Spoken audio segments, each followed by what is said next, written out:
What is going down, 49er fans? We got a very special guest today. Washington State offensive lineman Essa in the building. And you guys know I love to geek out about offensive line play. So we're going to get into the weeds, but we're also going to get into a story. And we have a theme going on with the channel right now. Phenomenal stories with these prospects. And I'm really excited to get into this one. But you guys already know what to do. Drop an SDS in the chat. Smash that like button. Let's get into it all right now.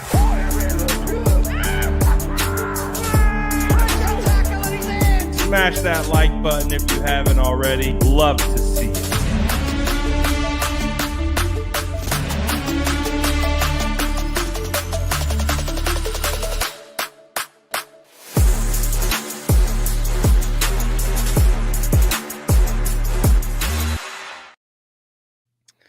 All right, we got Essa in the building. We got him into a room with Wi-Fi. Let's go. How are we doing, my guy? Doing well, man. Feeling blessed. Taking every day by day, and just trying to enjoy the process and not try to let it stress me out too much. Just trying to enjoy it for sure. Yeah, no, I feel it, and it's cool because you're a Bay Area kid. You're in the Bay right now. You're at Laney College, actually, getting ready for a workout. You said your brother coaches at Laney, which is really cool. But I like this story because I think you're one of our first Bay Area rooted guys. So I'm excited to get into this. But just how has the overall process gone for you? Just high level, just kind of since college has ended. Like, how have you kept your head on straight throughout this whole thing? I think the one thing that I've always tried to focus on, especially since the season was over, is that the work is just begin. Like it's just beginning now, and that's kind of the mentality I've kept even after draft day and after everything. Like the work is just getting started, and it's kept me leveled, kept me humble, and always ready to work. I mean, the process has its ups and downs. I think I'm on the up right now. I think the stock is rising, but in the Yeah. beginning it wasn't like that. So obviously that hunger that I kept with me in the beginning is what kept me and got me here. Absolutely. And it's kind of, I think, emblematic, I think, of your whole story. So I kind of want to start at the beginning and then we'll kind of work our way back. Before we do that, are you working out or have worked out with Jonathan Feliciano at all? Have you Yeah. guys crossed paths? No, yeah. So him, Lee Smith, Rodney Hudson, and Breno Giacomini. Those four guys is pretty hefty. It's a pretty nice team over there they got over there, and they just work out a bunch of us O linemen, some O line guru in the game, and just working out with those guys and picking their brains. I think my IQ in the game has just increased by tenfold, and that's just all thanks to those guys over there in Tennessee.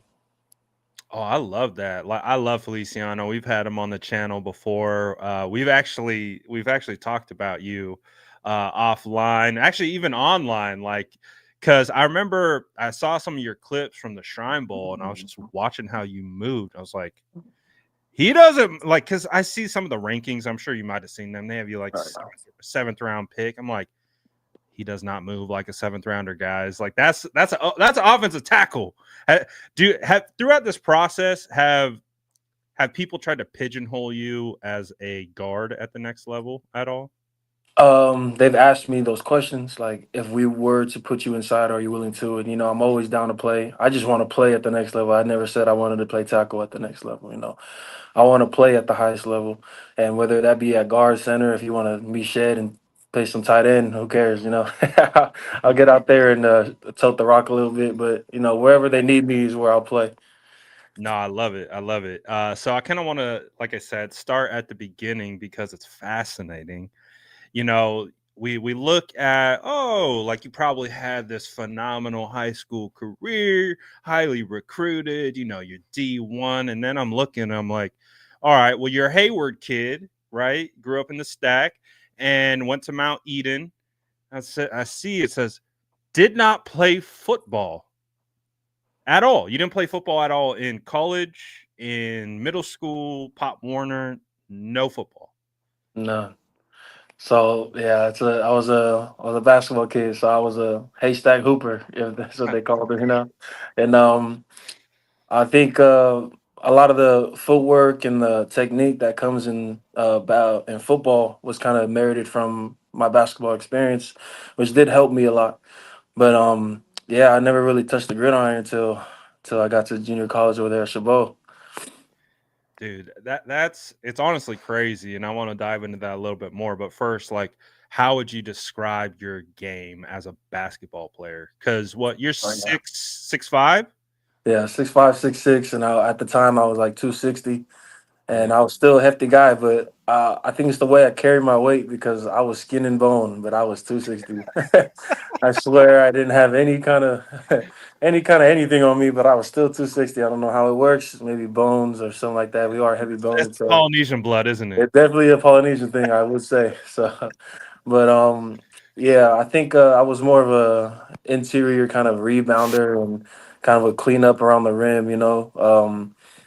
I always thought I had a good shot, but being from a smaller public school and with my size, I'm playing inside. We need the boards, Yeah. and I did average a double double my last year. I think somewhere around 16, maybe 15 points and 16, 17 rebounds. So I was definitely a glass cleaner. That's kind of like what my game was.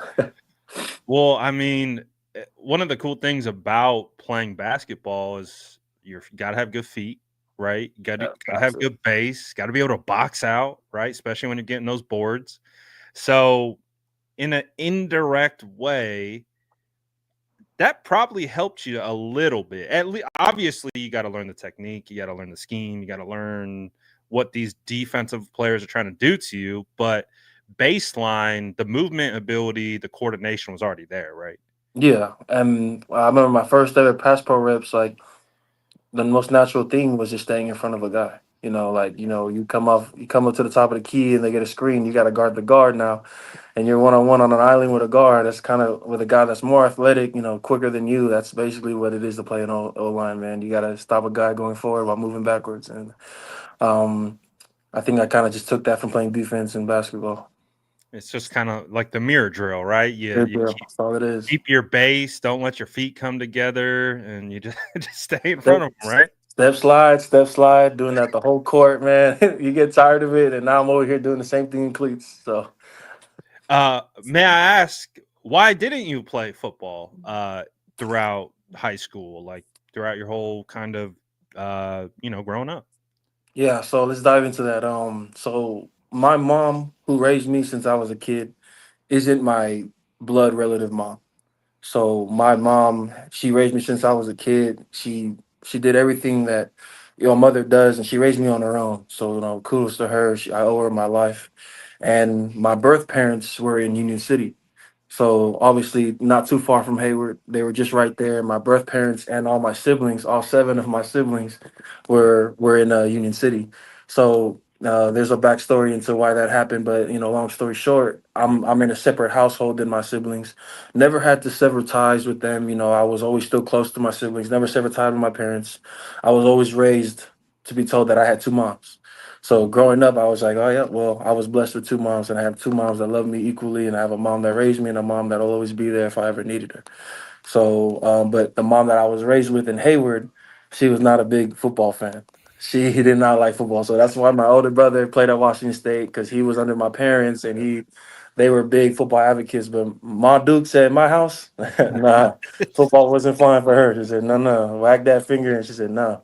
I said, "All right." And there were a few times where I tried to sneak into football meetings and try to maybe, I don't know how I was gonna do it, but somehow sneak my way onto the team. And my mom found out, and she gave me the ripping of a lifetime. So she football was not in my what it wasn't in my cards at the time, and I accepted that fate. And then with respect to what my mom's wishes were, and then when I got older, and it was time to make my decision, that's when I went to football and I asked my older brother to train me, and we kind of flew off from there. Do you feel like that type of upbringing gives you even a greater appreciation for football and like your journey that you're on? Yeah, I feel like football saved my life. Like, at the time that I was making the decision to play football, I was working at Shoe Palace. I was doing construction with my dad. So, my big self, you can imagine me running around grabbing shoes for people. And and I remember I was like one of the better shoe cleaner salesmen. So I was always those guys, trying You're to more sell them some proud of shoe cleaners. So I was always trying to show them the new product or the new sale we had, even though there wasn't really a sale. I tried to sell them that it was a sale. And learning, but at the same time, like, though I appreciate football so much, it also taught me to appreciate the labor side of things. Those it. people that are working 9 to 5, those people that are working just to check. And like I was in your shoes not too long ago. And if you were to tell me that I'd be having an interview with a very coveted guy from the 49ers 4 years ago, I tell you, crazy. Like, what are you talking about? Like, nah, I'm over here. I don't got time for this. I gotta wake up in the morning, go to work. Like, that's what my life was not too long ago. So it's just a true appreciation, of course, for the game and what it's done for me, but also appreciation for, what work really is. And yeah, I mean, I'm not gonna lie, dude. That's such a different perspective than a lot of football players I've ever talked to, right? Because you talk to these guys and it's been ingrained in them from a young age. We're gonna play football, we're gonna train, you get to a certain level, you have certain level of talent, then we're like, all right, there's a path, we're gonna push harder into it. And it's like there's a clear path, right, to football right, in some sense. Um, Whereas you didn't get that opportunity, but it gave you a glimpse on like what life is like just without football. And like right. then so dude, I love that. So that means you don't take nothing for granted. Like you appreciate everything. And that tells me too, considering the fact that you didn't have that experience, you're probably gonna work twice as hard to make sure that you're up to speed, right? Right. I mean, when I first got into the scene at Chabot College with my brother, man, we were there early, we stayed late, and we still had a late night lift. And we were always working like we were behind because we were. Like, obviously, you start in JUCO, you playing against these guys that played since they were kids, grown men, grown men. Like, people start playing in high school or in Pee Wee with these kids and they can develop. I started playing with grown men Yep. and playing at the JUCO level. And like, JUCO, we can say what you want about JUCO. It's still college football, and like, the kind of work that we put in in the background, like it's stuff that I never want to go back to. Like, that's I want to keep that behind me because of how much pain I was in, but I also want to keep that mentality with me moving forward, and that's what I've kept always. Like, you ask my coaches or anything like that, like, hard work is the easiest part of football. Like, working hard shouldn't be the hard part. And that I've been ingrained since I started playing football. Like, working hard is expected, and what's expected is not enough. Mhm. And man, I owe that to my brother, my trainer, my mentor. He calls me his oldest son. That's kind of been how our relationship has been since we started playing football. But I owe like a lot of this work to my brothers, to my family, and to just to God in general. I love what you said about JUCO. I played at DVC, so Oh uh, yeah, no, I got no. you can see the little tail of my helmet right there, the little Viking horn. Oh, Diablo Valley, man. Yes, Frick you. sir.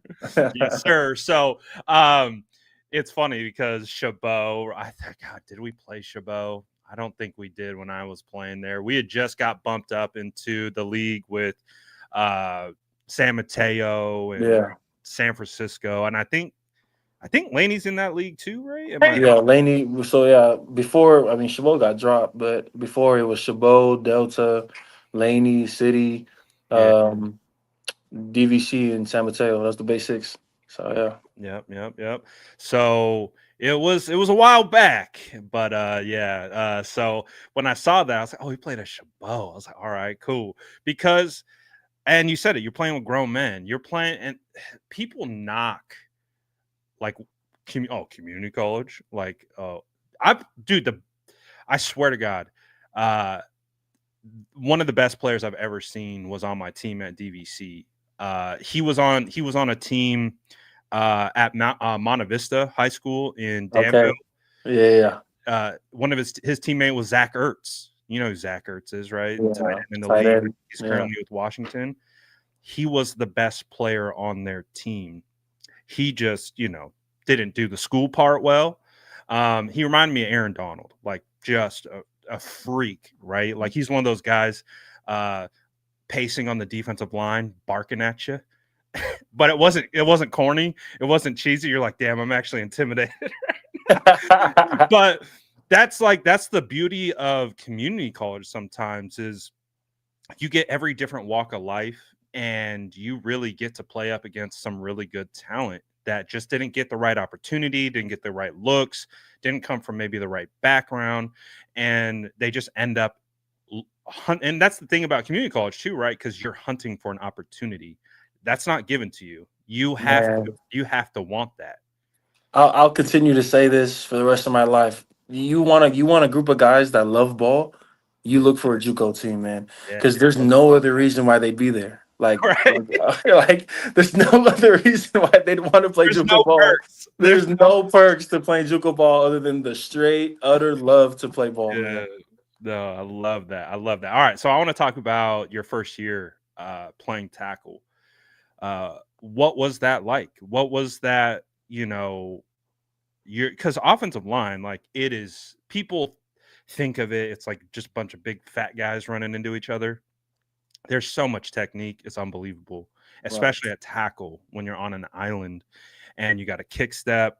You got to do vertical sets, horizontal sets. What you got to do in the run block, run fits, all of that stuff. Like, there's your hand technique, your hips, like your pad level. There's so much. What was that like when you first got thrown into that fire? Man, I mean, Uh, one, I looked skinny as hell when I was playing because I had just dropped to play D line, and then they switched me over to O line. So I dropped so much weight, so I was still kind of slim, and I knew that I had quick feet. I knew that pass setting was natural for me, but the run game, man, like you said, pad level, like hip extensions, hand fits, hat placement, like stuff like that, man. Like that stuff took me a while to get used to. And I remember in the run game, like we were such a run heavy offense my first year at Chabot before we switched OCs. Like, man, I struggled. I did. I struggled to get my head around what our goals were in the run. And in all honesty, I was just happy when I heard a pass play because I knew, like, I just knew. Now it's opposite. Now I'm happy to hear a run play because I get to like be go on a mean streak a little bit, and pass pro is kind of natural. You kind of do your job there, but my first year at Chabot, I was just happy to hear pass play, man, because that was something that I knew I could do, but I just wasn't confident enough in the run. I actually love to hear that. I was gonna ask you, like, how long did it how long did it take you to learn how to pass set? And it sounds like because of your college or your basketball background, it actually came naturally to you. Would you say? Yes, it was one of the easier things to pick up for me. Like, That's crazy. yeah, like It took me a year. It took me a whole calendar year in my freshman year at JUCO to figure it out because I wasn't taught in high school the proper way to pass it. I was like, my brain can't commute, right? Because you're moving backwards, but you have to have a good base, good balance. You have to be able to handle speed around the edge, but you have to be able to have power to drive down. It's that balance of being able to move.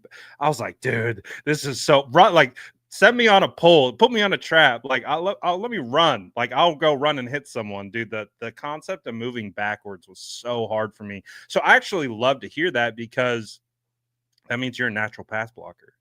yeah, for sure. I want to change the narrative, but as of right now, like I think I proved it in the Shrine Bowl that I can run block. But as of right now, I'm a pass pro tackle, and I'm not mad at it. It's a big need in the league, and the league is starting to really change into pass pro. So if that's what they want to call me, and I'll let them call me that. But if they need me in the run, just believe I'm there.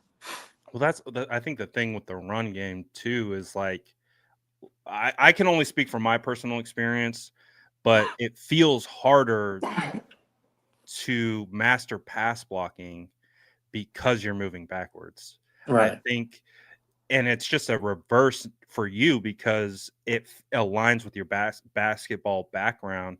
And now it's just making it work for you the other way. Like you're the opposite of me. Like you have to work on getting that pad level low, bringing the hands inside. You mentioned getting the helmet on the right side because At that's a huge placement, part of it, right? Because right?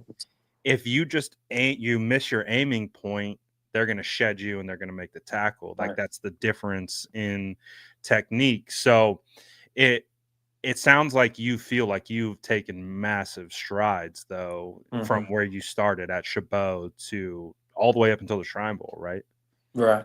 100%. And it wasn't easy, but I think I give a lot of thanks for the run polish for just those guys at Tennessee, Lee Smith, Rodney Hudson, those guys, Feliciano, like their biggest emphasis was hands. And Mm. I thought it was like everything else, like we talked about, was, hand placement. And yeah, all those help and all those are what win blocks. But if you really want to like impose your will on a guy, it's those hands, man. And like Keep it tight, right? yeah, exactly. And when I got those hands right and I went to the shrine, man, if I felt like a new player. So I'm excited to show it. Dude, see, that's crazy, and that's what I love about your story. And I'll circle back to that. But you have your first year at JUCO. What was the second year like? Was it like night and day? It was night and day for sure. Like I blew up. Like everyone started to know about me. After that second year, I was ranked 41 out of the top 50 in the country, like for JUCO players. So I was highly, I was highly thought of in terms of my game. There's air raid, and then there was what we did that second year. Like it was a different level of air raid. Our run game was still pass pro, and we just threw it to a receiver. I threw it to like we didn't run the ball So you were much. loving life. I You was were I just was living insane it. right I here. was living it. We were doing exactly what I was good at, and I had my career over there. Kind of blew up from that, and um, a lot of the work that we put in JUCO, like it's non-comparable to the work anywhere else. Like in JUCO, like that grind is something different because, like I said, that grind is I would arguably say a little harder than it is in Division 1, and I obviously don't know what the workouts are like in the league, but I can only imagine they're trying to, they're more longevity in the league. But in junior college, man, like on top of the harder workouts, you have to want it. You can't. There's no half-assing in JUCO because if you don't want it, you're not gonna get picked up by anybody. And I remember, man, like my brother was our strength coach at Chabot, so he's yelling at me, like telling me, "Do you even want it? Like, do you want it?" And we're like take it kind of just takes over your head and like yeah, I do, and I'm gonna show you right now. I'm like, don't tell me, show me. So JUCO, man, like I remember I went to Washington State and a bunch of the JUCO guys that came from JUCO as well, like we kind of like have our own little group and we're just like they don't know, like they don't understand that It, JUCO life is different, man. it's literally getting it out of the mud in the sense in football terms, like in a football perspective. Like Exactly. the there's structure within the football practices and the workouts, but outside of that, it's just kind of like you're on your own. Like Right. if you're going to do any extra work, it's on you, right? Because all these coaches, they all have other jobs. Like they're Other coming from jobs. their jobs to come coach, and it's like it's not like it's full time, but it's so weird to explain, right? Because if you don't put in the work, you don't put in the effort, you're not going to get better. If you just think, Right. "Oh, I'm going to go practice," and that's enough, it's Right. all right. But unless you're just phenomenally talented, right? It's going to be a challenge to get noticed. So, what I do like to hear is that it sounds like you understand like the work that was needed and having to do it in such a short turn, right? And like that's the I'm noticing a trend here because first year at Chabot pretty solid, right? But then the second year you're top 10 in the nation by ESPN in regards to ranking at tackle. And then what was your recruiting process like?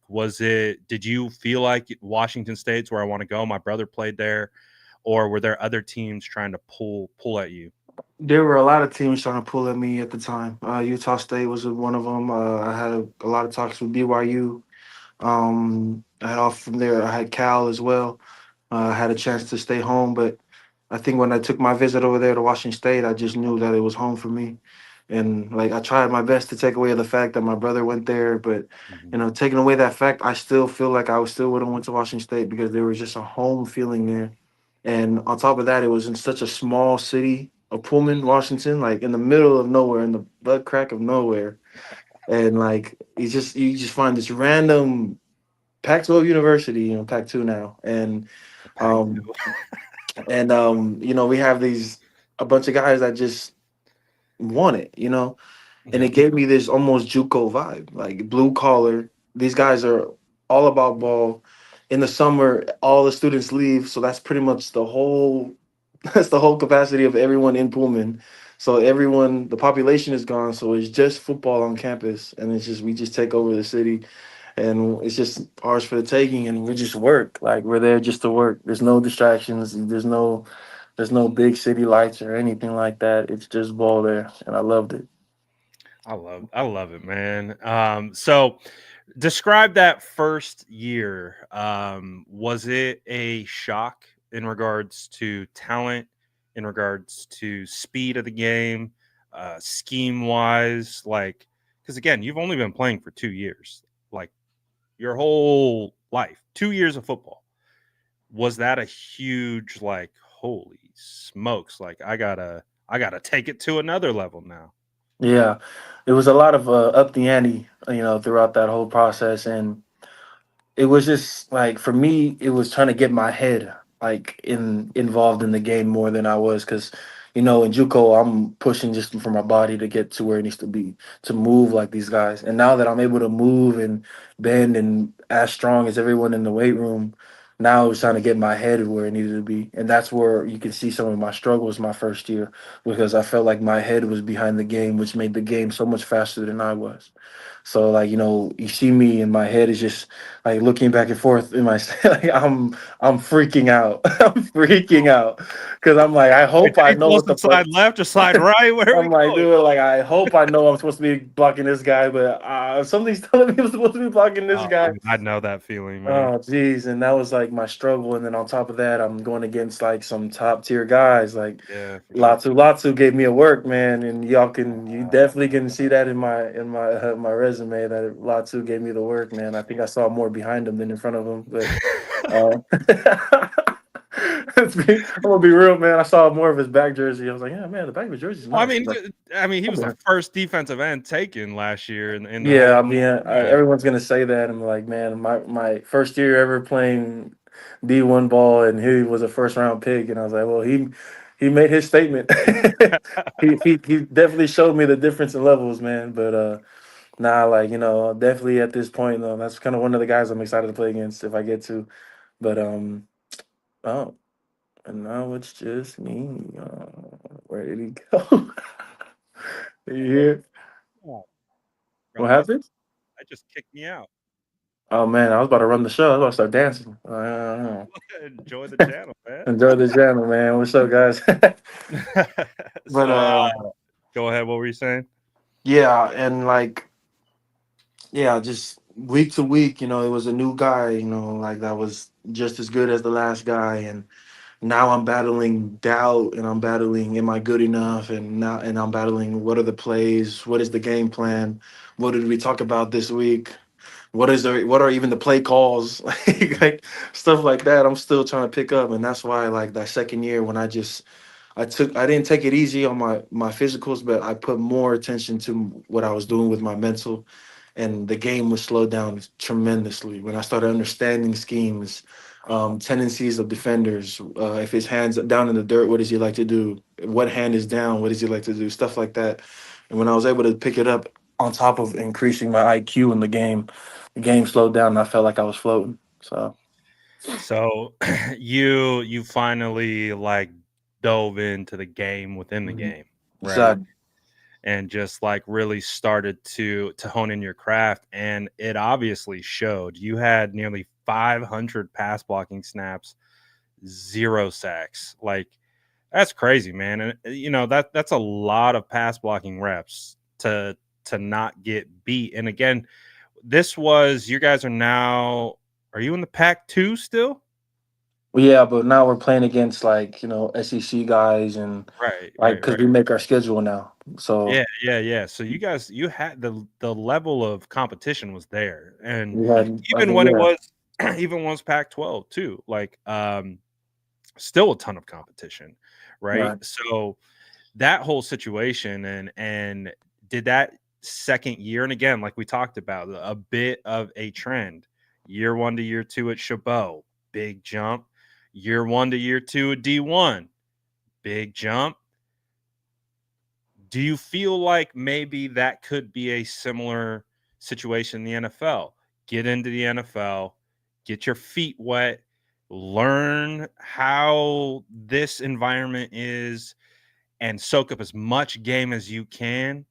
And, again, because not everyone has to start right away. And we know, at least from my perspective, the biggest transition out of any position is from offensive line in college to offensive line in the NFL, because you're not just going up against biggest, fastest, strongest. You're going up against most technically advanced, most throwing, games at you. The defensive coordinator scheming you up. Like you again, this part of it at the NFL is, and like we talked about, the offensive line, defensive line trench play, it's not just guys running into each other. There's so much technique that is going on. You got to counter techniques. You One of the my favorite trends that I'm seeing from a lot of offensive linemen today is they're scheming up. They're gaming the D lineman now. Before it felt more just reactive. We're reacting to you. Now you throw out the little hand bait. They go to initiate their like club. You pull it out and then you pop them in the chest or in the hip. And you just really got to hone in that aspect of the game, right? Do you feel like Mhm. this could be a trend that continues? Obviously, I'm sure you want to start right away in the NFL, make an impact, make your name, but you understand your best football is probably still in front of you, right? Yeah, I mean, I think with the history that seems to repeat itself, it also shows that my ceiling is nowhere to be found. Like I feel like my ceiling is up there somewhere, and I'm nowhere near it, man. And it's Yeah, a blessing, man. And but on top of that, like I also my whole life had to prove a lot of people wrong, and I'm gonna continue to do that. I'm continue to be hungry. Whatever team, I'm grateful. Whatever team drafts me, but whatever it does, they're gonna find a person in their room that's fighting for a job, even if it's set in stone that I'm not gonna have one. I'm gonna fight every day like I'm gonna get it, and because that's only gonna make me better, make our team better. And when the opportunity does show itself, I'm gonna be there ready. absolutely. I do want to be courteous of your time. I got a couple more questions if you're down. Let's do it. Um, I'm here. all right, cool. All right, I'm vibing. I love talking to offensive linemen, dude. Uh, It's so much fun. Um, so I agree. I think that I looked again. I saw your clips from the Shrine Bowl, and like I said, I'm like, that's not a seventh round pick. Like, because that's where I actually first came across from you. I was doing like these mock draft simulators that kind of sim where all these guys are going to go. They have you slotted at like 250, 270 in the rankings. And I'm like, who is this guy? Let me pop on the film, do a little search. I was like, oh no, that guy's not a seventh round pick. You can't have those traits at that size and go in the seventh round. So have you gotten any feedback from teams of like where they think you might go in the draft? Um, Not too much. I know I just got word from my agent that Tennessee's really big on me right now. They're trying to use some of their day three picks. I've heard some day two picks out there.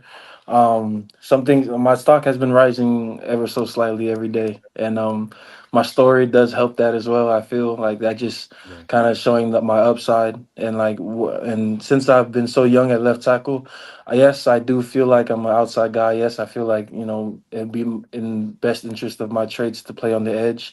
Mhm. But at the same time, if I can pick up left tackle in this many years, I think with the best coaches in the world, I can learn how to play guard. So if they ever need me, I'm always willing to learn more, and that's kind of been the story of my life in terms of football. And I've talked a lot. I just got back from my visit with Green Bay and the New York Jets, and I've talked to those guys. I was really fond of the New York Jets and what they got going on over there. I really like the people over there in Green Bay. I went to Kansas City, and I like how humble they are. Like their facility is a humble facility, and those guys over there just are there just to work. I talked to Andy Heck and all those guys, man, and some of the famous names in the business, and it's kind of hard not to get starstruck. But I think the biggest thing that everyone was so impressed with was because all of them know that I've such a short time in the game. They were so impressed with my knowledge of the game already. The way I was able to pick up the defenses they were throwing at me, the terminology came quick, and I was always a good student in school. So being a smart person is, I mean, I've always been fairly smart, but just the kind of off the field work that me and my brother would do, like he made me study film, like Mhm. study like guys like Tyrone Smith, Trent Williams, and Jordan Mailata and stuff like that. And I mean, geez, I've seen a lot of guys play, and I mean, even when I was training to play D line, I was watching DeForest Buckner, I was watching Eric Armstead, I was watching the longer, bigger three techs, and so just the kind of that the intuition and that the way that my brother used to make me like study, like it kind of helped me for when I um talking in front of these NFL O line coaches and they're throwing at me these questions. I had a quiz from the Jets. I'm pretty sure I nailed it because he was surprised that I picked something up that he was like a trick question and I did it right. And it's just like I feel like that just all comes back to one, the glory of God, and two, the kind of the work that me and my brother put in over here. And I think it comes back to like the continued theme that like we're talking about, right? It's like, yeah, you can be physically talented, but what's your mentality? How can you process information? How can you learn? How can you handle adversity, right? In so far in your football journey, adversity, overcoming obstacles, The uh, whole thing. dude, all of it. Check, check, check, check, check. And that's the thing is the fact that you've played football for 4 years, dude. Three, really three and a half, because I missed the whole first half of the first season. So 3 and a half, that's insane, dude. That's it's crazy. So, again, a big part of evaluation is not evaluating you now, it's projecting out what can this guy become? What can when we get him into a room with Trent Williams and he's sitting there next to arguably the best tackle in football, what can he learn from him? And what can Trent instill? What can Chris Forrester instill? And then just see his game continue to rise because the baseline traits are there. It's how do we now correct this part of your game, tweak this little part, and then boom, we're off and running. I'm curious though. You did say you mentioned you watched Trent Williams. What were some of the things that you noticed in Trent's game? he's so fluid, man. Like he's a monstrous human being. Like he's massive. And I always compare like my size to guys like that, and I feel like his measurables were kind of similar to mine and some of the other guys, but the way he was able to float and then eye contact just not move. Like you can't move him like full speed and he's just floating, floating. He puts his hands on you and you're still where you started. Like there's stuff like that that I watch, and it's like the way he used his hands, his patience. Like he never has the same set twice, never has the same hands twice. He's so manipulative in the game, and like he's so nasty in the run, and that's why I watched him. Like I wanted to be just nasty as him, man. And obviously that's a tall task. That's the first ballot right there, but. Um, yeah, just kind of emulating those guys. And it was interesting when I was talking with Andy Heck over there in Kansas City, and he was saying that, yeah, a lot of your movements are really, you move really well. And I said, well, it's different because I was watching NFL guys since JUCO. Mhm. So I was trying to make myself look like what the NFL guys were looking like in JUCO. So like obviously you watch so much with your film, you're obsessed with how they move. You start remembering how they move, and then you watch yourself and you start tweaking what you see in your game, and you want to, okay, I'm not looking like Trent, I'm not looking like Lane, I'm not looking like Panay, like I don't look like these guys yet, and I know what I need to do because I can see my hips are turning right here, my toes not pointed out, my in my stance, I'm already turning, stuff like that. And just making those tweaks and being able to do that on my own before a coach can even correct me. And then now I'm starting to move similar to guys in the league, but I still have some things to tweak. And I'm just so excited to get in to a guy like Forrester. Like, that's a legend right there. Like, if I can get behind a guy like that, and obviously first ballot Trent, and then just some of those guys over there in the old line room, like, man, I, I'm just you see the smile on my face, man. I'm Like, trying to contain my smile. like, dude, the bounds are like, it's so limitless what can happen, man. And I'm just excited, God willing, like, man, if this does happen, I'm just excited to get behind some of the best names in the game, and whether that be with Andy, with y'all, or if it's somewhere else that no one never made contact with me, but decided to draft me. Like, the Yeah, draft is well, unpredictable. Yeah, the draft is unpredictable. But if I can just get behind some of the best names in the game, which will happen, I mean, that's the reason why they're working in the league, and it's just exciting. well, dude, I freaking love to hear it because, being 49ers, I break down every rep of the offensive line every week. And so I've watched every rep of Trent Williams since he's been a Niner. And so if you started watching him in junior college, which was around 2021, I truthfully believe that Trent Williams' 2021 tape is the best offensive line tape the NFL has ever seen. He was doing things the way he set up, like you mentioned, the way he set up these defenders, bro. I don't even know what to call it. I was like, it looks like a double pass set where he Mm-hmm. takes either like a horizontal step or a vertical set. But then when the defender goes to engage, he resets. So he moves the target point, right? Because the defensive linemen, they're trying to get into your chest, either long arm you, they're trying to club, they're trying to basically initiate their move off your leverage. And so he would bait them into an into their move, and then he would reset, and he would knock their hand down, and they would go down like a stack of potatoes. My favorite move of his is his backside cutoff, is Mm-hmm. where they're selling either outside zone or something like that. And so with a guy like Trent, right, and kind of similar to you, that you got good first step quickness. So you have to, as a defender, be like, all right, you have to read it, and then you have to try to beat getting cut off, right? And so they're trying really hard not to get cut off, and then he just clubs that outside arm and then snatch, and they just tumble on the turf. I've seen a couple of your reps where you got the snatch. I see the club and they just hit the turf. I'm like, is that I wonder who I got that from. dude? Yeah. Dude, it makes me so happy, man. Like I said, I love geeking out about offensive line play with other offensive linemen, and it's so cool to hear that like you have watched so much of Trent, and I can totally understand how when you watch someone like that, it's almost impossible not to try to pull Right. that into your game, right? Like, you can only get so close to that perfection of play. Like, a lot of people talk about those top level 1% of the 1%, like Aaron Donald and stuff like that, telling people that they'll never look like them. And like, yeah, we understand. We'll Right. probably never get to that, but like, that's definitely a possibility. But trying to emulate your game as much as you can is only going to make you a better player. So like, I feel like that's just testament to all those guys that are told, like, don't look at his film, you can't look at it. Let them look, let them try, let them be as close as they can to Aaron Donald, because just because Aaron Donald's the first ballot, so what? Like, if you're as close to Aaron Donald as can be, you're still a first ballot, I would say.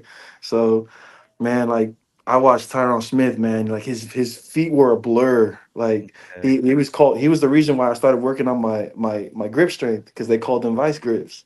And Yeah. I'm just like, just those hands, man. And he would grab onto people, and then they would just be like, yeah, well, what's the next Yeah. play? Like, that's It's it. over. That's over with. So, like, those guys, man, like, I just try my best. And like, Panay's an athletic freak, so obviously I want to be as close to an athletic freak as that guy. So I try to do some of the things he does, whether I look stupid or not. Hey, I'm giving it a shot, and just stuff like that, man. Like, oh man, it just gives me the chills whenever I get to try something like the pros.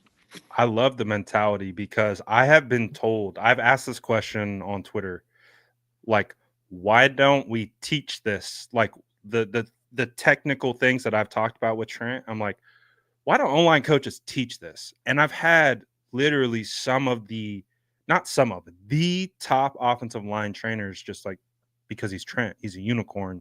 No one else is Trent. And I'm like, yeah, but I'm not talking about his frame. I'm talking about the technique. Like, you can set someone up, you can bait someone, like, right, if you learn it and you perfect it.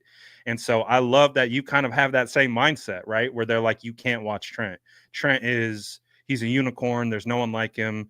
He's the silverback. Like, no one's touching Trent, which I agree with. I think, in my opinion, he's the best offensive lineman to ever play.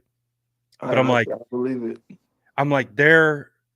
there's technique though. Like, technique is learned. Technique is something that's practiced and repped, and with more reps you can perfect something, right? So I love that you have that mentality. I love that you watch Trent, and it really, really makes me excited. So what was it like for you, because you attended the 49ers local pro day, right? And Yeah, that was like your first taste of being on an NFL roster, right? Because you yeah, come in, they got the jersey for you. You're in, like, I think you're probably in like the away locker room, but yeah. you're in the locker room, you get all ready. What was that process like, going out onto the field? You see Shanahan, Salah's out there. I don't know if Yeah. Forster was out there or not, but what Forrester was it was like? walking around. Yeah, but Okay. man, like I mean, it was kind of what eased my nerves was that I was there with my fellow teammate Nusi Malani. He played edge at Washington State. He's from San Bruno, so he's nearby, and he attended the local pro day. So I got to go there with someone, a familiar face, and we did a prayer after and stuff like that. But man, that process was like a little bit of nerves, but at the same time, it was just like another statement that I had to make and another more questions I had to answer and more like people that I get to prove wrong. And I had a I had John Feliciano actually contact Forrester after, and he asked how I did, like how did Essa do, and then Forrester said I was by far the best guy out there, and so we'll see we'll see what happens with that. And that was surprising because we had some dogs over there that attended the local pro day for O line. We There's had some good some guys over we there. had some dogs in general over there. I saw Big Nash and all those guys, and so I mean, for a guy of his caliber to say that about me just speaks volumes to what can happen. Like if he thinks that I move well and I'm doing well and that I'm still a developmental, like if I'm doing all this and you still consider me developmental, that's just the ceiling is just up there somewhere, you know. No, I love that Feliciano loves you. I really do, because like I Yeah. said, we've talked a couple times back and forth about you, and just like, yeah, I think he's better than people are giving him credit for. But so it's really gonna be fascinating to see where you go. I've freaking enjoyed this conversation. Like, I'm a football nerd, man. I think we've kind of aligned. JUCO kids, we know where we came from. Like, I never got That D1. I got D2. It was okay. was Uh, good. but it's just like the mentality. I know exactly where you're coming from. Like, I Yeah. when you say what you say, I can see it. I can actually visualize like what you're talking about. The obstacles you've had to overcome. Like, fighting that mental adversity of doubting yourself. Of, am I doing what I should be doing? Am I on the right path? So I freaking love it, dude. I don't want to keep you too much longer, because I could literally keep you here for probably another hour.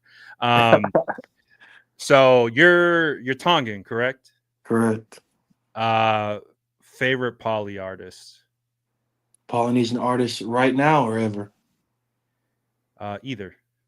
So my all-time favorite is always gonna be Fiji. Okay, Uncle George, man, George Vacoso, man. As that guy is, he's just a legend. You can't deny the things he's put out and of course. how iconic. Any song that comes on, you see all the polis start nodding their head because everyone knows his songs.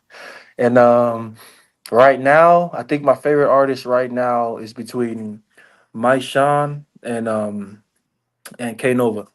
Those two Okay. guys are those two guys are on my list right now, and I love listening to their music. I'm gonna have to look them up. I have not listened to them. I had Yeah, a lot I of put it in. poly teammates, so I respect the culture greatly. Yeah, Do you I put have it in like the chat for you. There you yeah, go. yeah, yeah. Do you have a favorite pre or post game meal? Pre-game meal. I love well, pre-game. Okay, pre-game.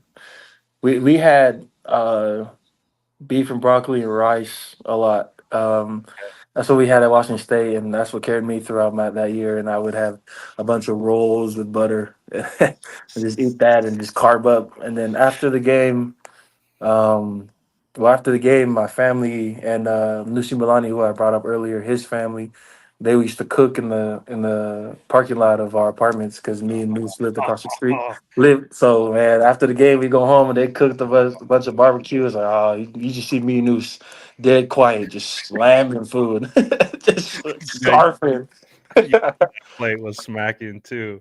Nah, Oh man, I love that. We got one question here from Silent. Says, "How does your mom feel about football now?" man, you'd be surprised. Like she was the mom that didn't really like football, but now she's like my agent, my manager. She's like my manager agent She's on like, the "You need to side. work more. You need to put Yeah, out there." that's exactly. She's sending me all these articles that people are writing, and she's asking me, "Did I work out today?"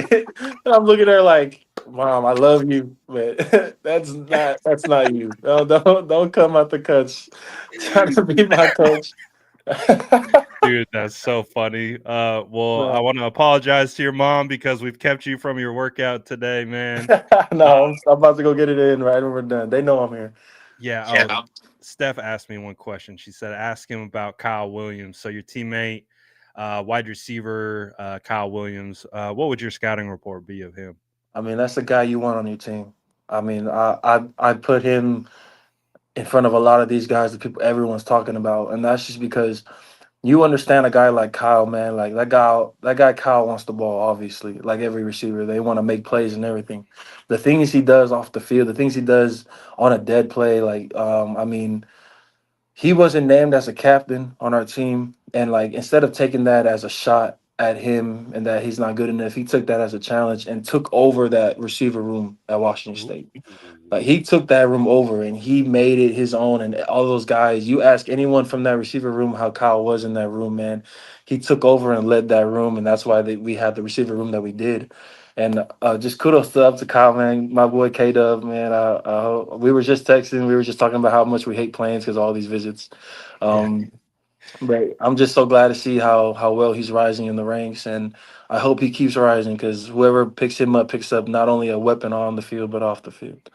Yeah, no, he's really good. He's slept on. I don't know. It's got to be the West Coast bias, man. It's hard for these non UCLA Cal or UCLA USC guys to get much love out here on the West Coast. Yeah, You know how it goes. They're gonna find the talent no matter what, right? for Tape is sure, for tape, sure. and they're gonna get a hold of it. So, dude, this I got to say one of my favorite interviews, and I've loved every single one of my interviews. But again, special place in my heart for offensive linemen. Special place in my heart for my Polynesian brothers. And I appreciate the conversation. I appreciate the time. I appreciate you going hunting down some Wi-Fi for us. Dude, Oh man, I went on a straight hunt for this damn Wi-Fi. you did. That's what I was saying. I'm like, all right, this guy's legit. Like some Yeah, guys will be like, whatever. Like it is what it is. No, I appreciate it. Thank you so much for your time, dude. And again, if it's with the 49ers, if it's not with the 49ers, man, I'm watching and I'm rooting for you, man, wherever you go. appreciate that. I appreciate that a lot, Brad, man, and I hope everything goes well with your what you got going on. I watched quite a few of your videos, so Oh, you're doing appreciate some it. good things over here, and obviously you have your huge following and everything, and that's just big. I don't know if my family's watching, but I sent them your link, so maybe they're in the chat somewhere. Okay. But Shout out man, to fam. Shout out to mom. hopefully she's watching. Maybe she's laughing at work right now. Yeah, She's probably probably. gonna text me. Why did you say that? But Oh, yeah, I love it. I love it. I guess one last question before we get out of here. You 49er fan? nah, I didn't grow up a 49er fan, but Raiders? nah, I wasn't even a Raider fan either. Oh, I was really? actually I was a New Orleans Saints fan. It's kind of weird, but I because like I said, I wasn't really into football as a kid, Right, right. and getting my late start, I wanted to play tight end, and for me, my if you know who I'm talking about that played on the Saints, Jimmy Graham, man, that was my guy, man, and He's so then good. I Great wanted last to name be too. I wanted to be Jimmy Graham. Hey, that's a great last name, That's exactly. great last name. No, Jimmy Graham was electric. Him and Drew Brees, man. They did some My great mom just texted that she's watching. things. Shout out, moms. Shout Shout out, out, mom. mom. Don't worry, we're gonna get him to his workout right after this. He's We're gonna going to work out right now, mom. Don't worry. All right, brother. Thank you so much, man. I appreciate the time. It was a great conversation. And like I said, looking forward to seeing you at the next level, wherever it is. And I'm going to get you out of here, man. But have a great one. And again, thank you so much for your time. Appreciate you, man. Pleasure's all mine. All right, man. Mom said Feel free hi, to. hi, Brad. I love it, man. Feel free to drop out. I'm going to chill with the folks for a little bit. All right, all right. All right, man. All right. Hell yeah, dude.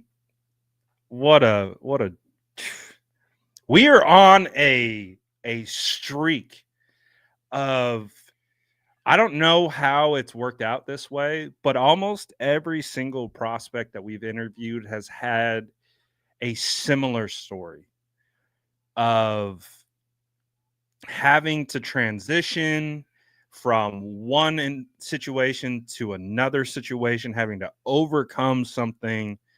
Um, it's it's I didn't set it up to be like that at all.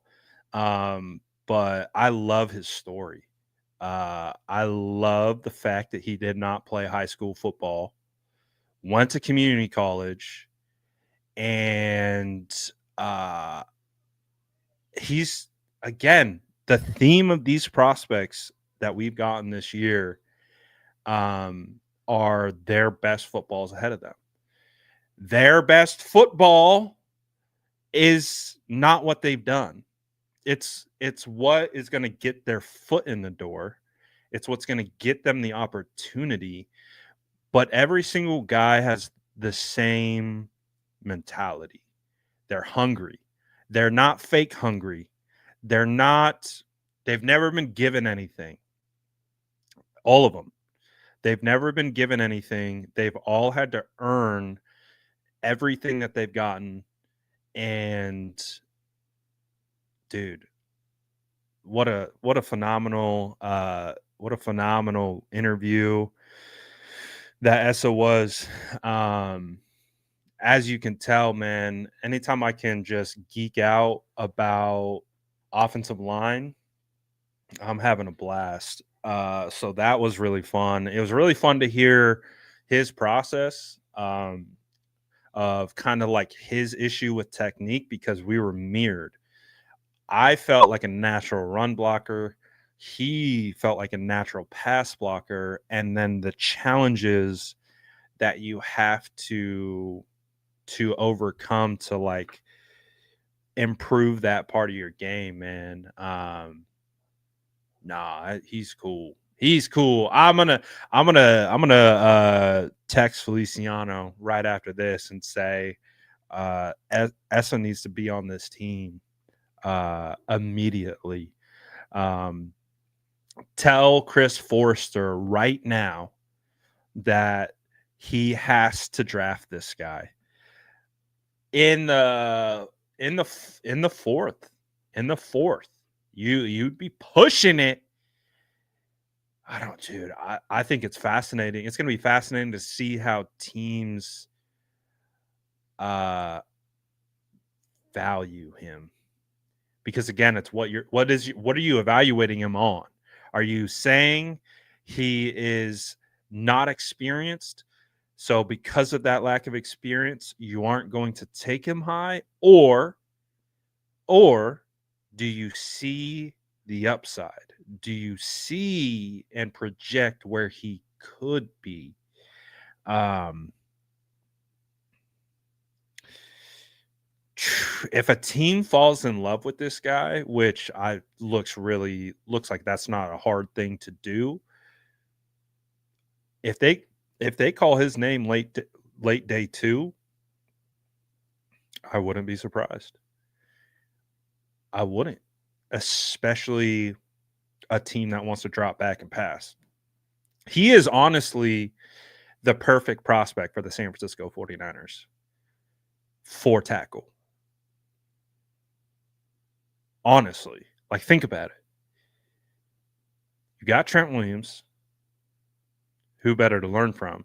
You got McKivitz. I've been pretty adamant that McKivitz is going to be uh, the starting right tackle next year, even if they draft someone. He's got 1 year left on his deal. The 49ers typically target replacements a year ahead. Uh, and then, so you get him in, no real pressure to start year 1. Let him let him develop. Let him uh, learn. Let him soak up all the games. We know the Kyle Shanahan system is complex, and I don't have any concerns about him picking up the scheme because it sounds like that's a that's a strength of his. But no pressure to start right away. Basically, like we've seen, like Aaron Banks was a red shirt. Uh, who else? Talanoa Hufanga kind of came in to be a red shirt. Pooney came in to be a red shirt. Pooney just ended up starting due to injury, right? Um, man, if you just get him in that room with Trent, like you clearly, he already knows Trent. He already understands what Trent's about. Now you put this guy in that room with Trent. He already knows Trent. He already knows his moves. He already knows what Trent is trying to do. Now Trent can actually tell him why, the how and the why. And then, oh man, how do we get this guy on this team? Like I'm not even glazing, as the kids say these days. Like I really see the potential here. Like I really see the potential in his game. The way he moves, like again, I mentioned it multiple times on the channel.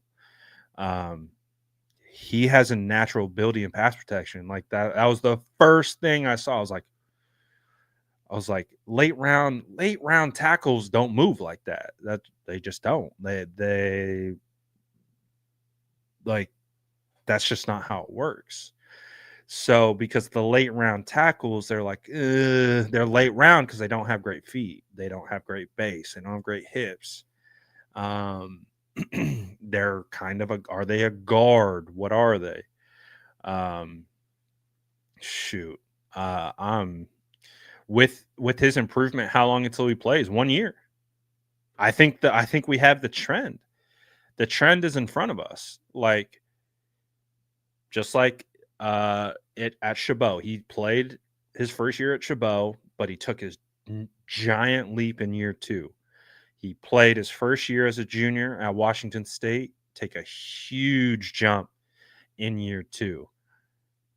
Get him into the system, get him around, let him learn, and if it's faster than we expect, that's not a bad problem.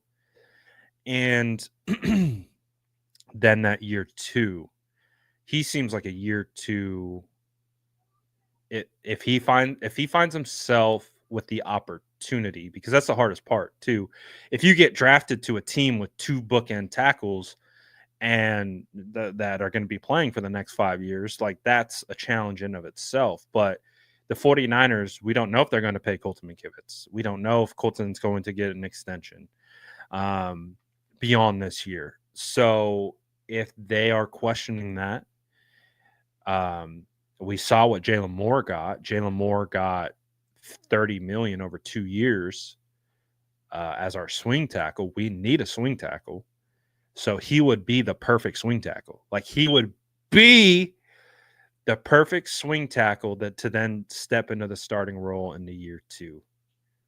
And whether that's at left tackle, if he can learn right tackle, I didn't ask him about that. He's been left tackle his whole career, 4-year career.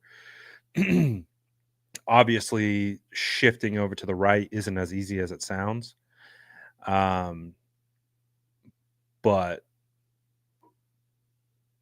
he's open to it. The more you can do, right?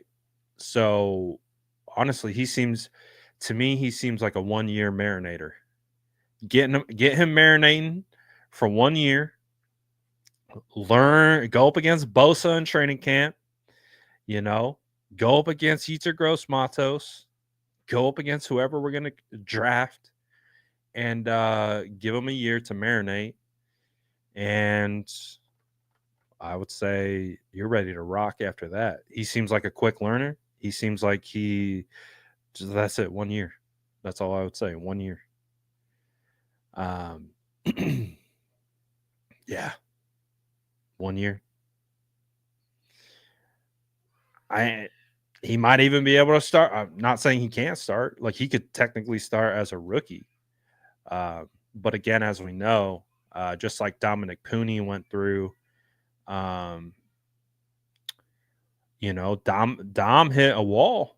He's talked about it. He was like 10 weeks in, he hit the rookie wall, right? Because you stop playing college ball, then you start the pre-draft process, you start training for the all-star games, then you start training for the combine, then you go to your pro day, then you go to local pro day, then you go on visits, then you get drafted, then it's rookie mini camp, OTAs, mandatory mini camp, then it's training during the summer, then it's training camp, preseason, and then a 17-game season. It's a lot. It is a lot. So I don't doubt that he could do it, but if I'm interested in developing him the way I think would best suit his career, just give him 1 year to marinate. Just that's all he needs. 1 year. Just kind of to feel it out. He's got the traits. He's got the skill set. He clearly has the mind, determination, drive, all of it. So just give him a little time. But I love it, man. That was that was a phenomenal interview. As you could probably tell, I was very excited to talk offensive line with him. Dude, I was like, I had to like calm myself down. I was like, oh, he's talking about Trent. I was like, oh, this get me hype, man, because you guys know I love Trent. You guys know I love watching Trent's film. I love the intricacies of the game, and when I come across someone who shares that same, and I don't come across those people, like, it's really hard to come across someone who's like O-line and like really loves the position, and you can tell he loves it. Like, he loves the position. Michael said, Brad totally seemed bored during that interview. Bro, I had to stop. I'm like, dude, I'm keeping him too long. I'm keeping him too long. I gotta get him out of here. We could have kept rolling. I was like, you know what? Let me pull up some tape. Oh, I should have done that. I should have had film session with them. Oh, next time. When the 49ers draft him, they better draft him. You better draft him now. You better draft every single player I brought on. Not for selfish reasons, for reasons because I think they're going to be really good players. So, yeah, that was fun, man. Shout out to everyone who hopped in on this. I appreciate you guys as always. I should have another prospect tomorrow. Got to lock it in, but we've already kind of worked out the preliminaries. So I should have another one tomorrow. Yes, I know, Hendricks. I'm absolutely prepared for the 49ers to laugh at me and be like, oh, look, there's another player Brad likes. Let's not draft him. Oh, look. Brad says this player's good. Nope. Nope. Let's go with the player that he said isn't good and see how that works. Oh, you know how it goes. You know, I'm not going to sit here and pretend like I know more than them. They have way more information than I do on these guys. But it is what it is. That's what I think. That's what I love about this draft is the meat of this draft.